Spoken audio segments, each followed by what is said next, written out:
Setembro Amarelo lembra a importância do combate ao suicídio, principalmente no ano de pandemia da Covid-19. Pensando nisso, o TH Entrevista dessa semana traz a psicóloga Niele Barros para falar um pouco mais sobre o assunto. Obrigada, Niele, pela sua presença e obrigada por também nos receber.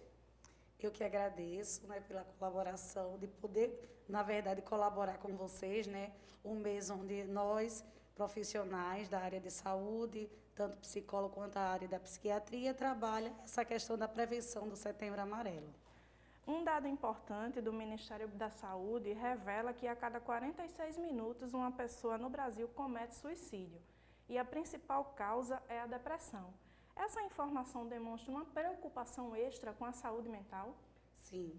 Na verdade, a depressão hoje, né, como sempre, hoje é uma das questões bem vista diante da sociedade, tanto a sociedade civil quanto a sociedade familiar, e também não deixa de ser trabalhada dentro do contexto religioso, né?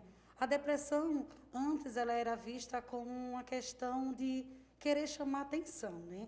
Ainda não se vê dentro da sociedade uma questão de aceitação como da saúde pública mesmo, né? A saúde pública ainda não vê como seja uma responsabilidade dela, mas a depressão, na verdade, cada dia ela vai crescendo, né?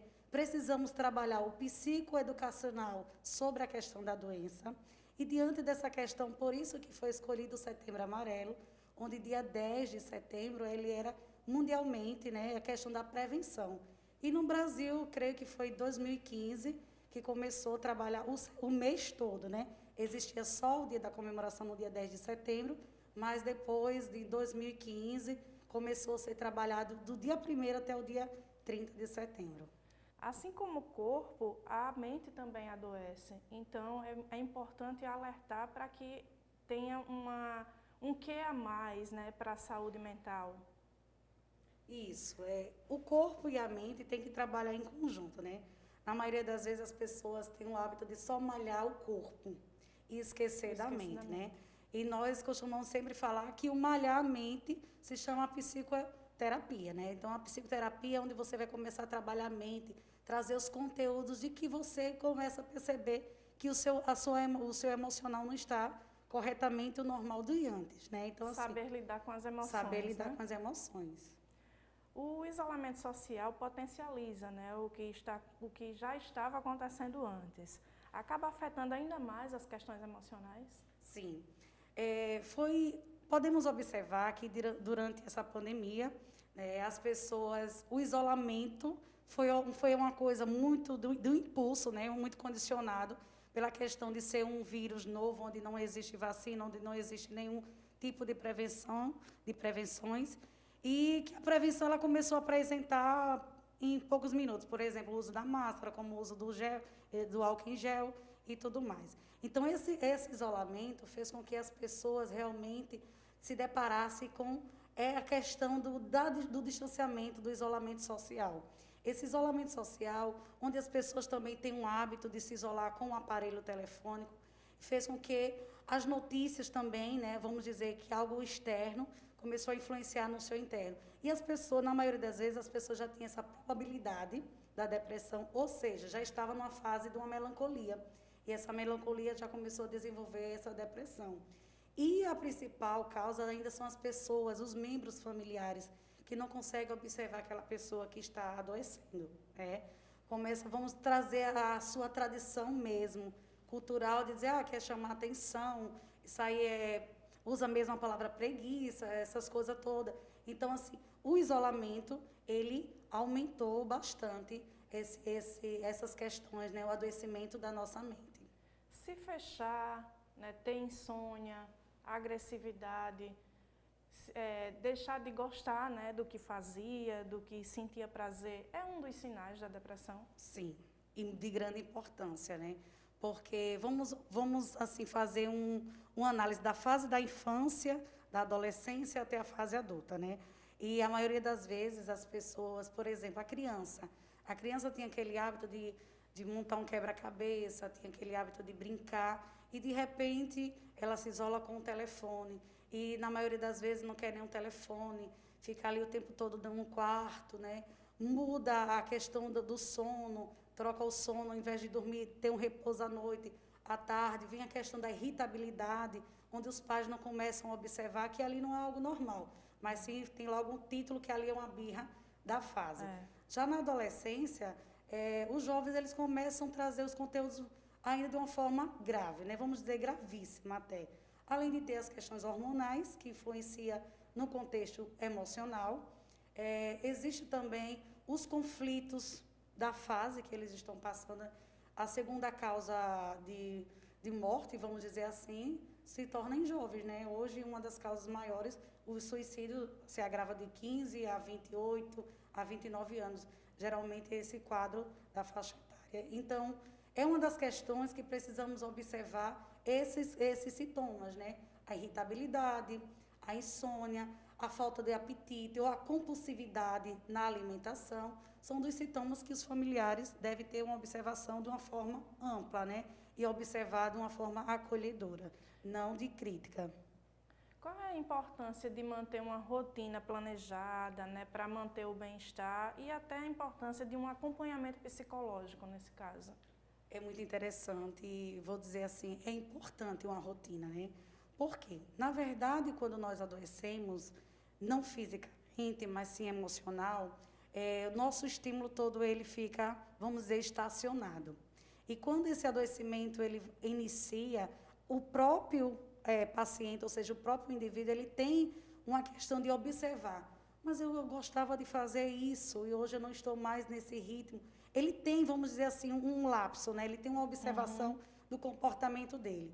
Mas como a nossa mente está adoecida, ela está de uma forma sensível, nós podemos perceber que o próprio paciente, ou seja, o próprio indivíduo que está nessa fase, ele fica esperando que alguém tome uma iniciativa por ele.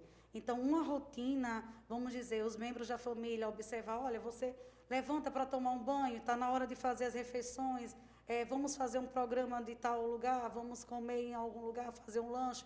Buscar, juntamente com o indivíduo, uma rotina, para que possa trazer um condicionamento e a vida dele ter algo assim, de uma forma estabilizada e até voltar ao ponto de antes. Como também o acompanhamento psicológico, né? Porque a psicoterapia ela vai trazer os condicionamentos, né? São técnicas que até o indivíduo ele pode estar apresentando, né? Por influência, vamos dizer, da pandemia, ele desenvolveu, mas ele já existia uma probabilidade dele desenvolver uma depressão, uma ansiedade generalizada, né? Como outros tipos de doenças mentais. Geralmente o depressivo ele tem dificuldade de conversar com as pessoas próximas, né? Familiares, amigos, e aí eles acabam se isolando, né? Então, qual é a importância do acompanhamento psicológico, né, do profissional psicólogo nesse sentido? O profissional, ele é um ser novo na vida do paciente com a depressão, né? Então, por ser algo diferente, uma pessoa desconhecida para a causa dele, ou seja, ele já tem a confiança, até a questão de ser o profissional, a abertura é melhor. Porque dentro do seio familiar, existe a questão do preconceito, da falta de aceitação da família. Por isso que o profissional começa a trabalhar o paciente e também os familiares, para trazer de uma forma, de um contexto psicoeducacional, apresentar a doença em si. Porque, como eu conversava hoje mesmo, a depressão ela é uma doença que ninguém vê. Só o próprio paciente silenciosa, sente isso. Né? Então, por esse silêncio, as pessoas acham que o paciente está querendo chamar atenção, o paciente é total a preguiça que as pessoas, o rótulo que as pessoas hoje trazem da própria doença da depressão. Então, no seio familiar, o paciente tem um medo, né, justamente dessas críticas, a falta de aceitação. Já o profissional traz esse acolhimento, trabalhando as técnicas de como pode ser minimizado a doença, né, como ele possa também aceitar, porque para qualquer cura, né, principalmente emocional, quando existe aceitação do paciente, a evolução é totalmente diferente. Por isso que é tão importante, não é, você observar o outro, né? Porque muitas vezes a gente na correria do dia a dia não tem muito tempo de observar a outra pessoa. Por isso que é tão importante, né? Mesmo no seio familiar, deixar esse preconceito de lado, né? E observar mais profundamente, né, a pessoa. Isso, até porque, assim, como na família todos se conhecem, os hábitos, né? Tem aqueles mais tímidos, tem aqueles mais extrovertidos. Então, você começa a observar que aquela pessoa não está apresentando um comportamento adequado, né? Como era antes. Então, é assim, é quebrar aquele preconceito mesmo.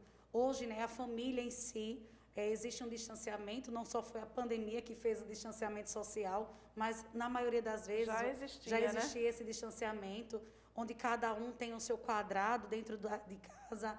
Então, se ele comeu bem, se não comeu, eu também não quero saber. Então, o eu, né? O viver o seu mundinho. Então, é necessário ter essa observação. Como pai, como mãe, o que está acontecendo com você? Saber ouvir. Porque hoje a essência, para o contexto de um equilíbrio de uma pessoa, é saber ouvir. Não é nem falar, é saber ouvir o outro. Nesses casos, quando a família e os amigos, né, não chegam junto para saber o que está acontecendo, como é que a pessoa que está em depressão, que é muito ansioso, faz para ele mesmo buscar ajuda? É muito interessante até essa consciência, né? Porque a pessoa em depressão, existem os 3 níveis de depressão, né? O leve, moderado e o gravíssimo. Quando ele está ainda no estado leve, ele começa realmente querer sair daquele estado para não gerar algo pior. Que, na verdade, ele ainda não aceita que ele está em depressão. Ele diz que ele está triste e não sabe descrever qual tipo de tristeza, de onde está originando essa tristeza. Então, ele fica naquele silêncio. Às vezes, ele, vamos dizer, solta indiretas, né? Traz frases bem tristes na fase da melancolia. Como também, por isso que trabalhamos esse Setembro Amarelo, a questão do suicídio, são frases assim, não queria mais existir. É uma forma de querer que alguém observe. De chamar a atenção. Chamar a atenção para ser ajudado. Porque quando alguém expressa algo assim negativo, ele não quer realmente sumir do mundo. Ele quer uma ajuda, quer que alguém venha ali e dê um acolhimento. E as pessoas pensam que o acolhimento é um abraço físico mesmo. O acolhimento é até o olhar. Você não está bem hoje? Está acontecendo alguma coisa com você? Essas perguntas, ela traz um leque de abertura para aquela pessoa.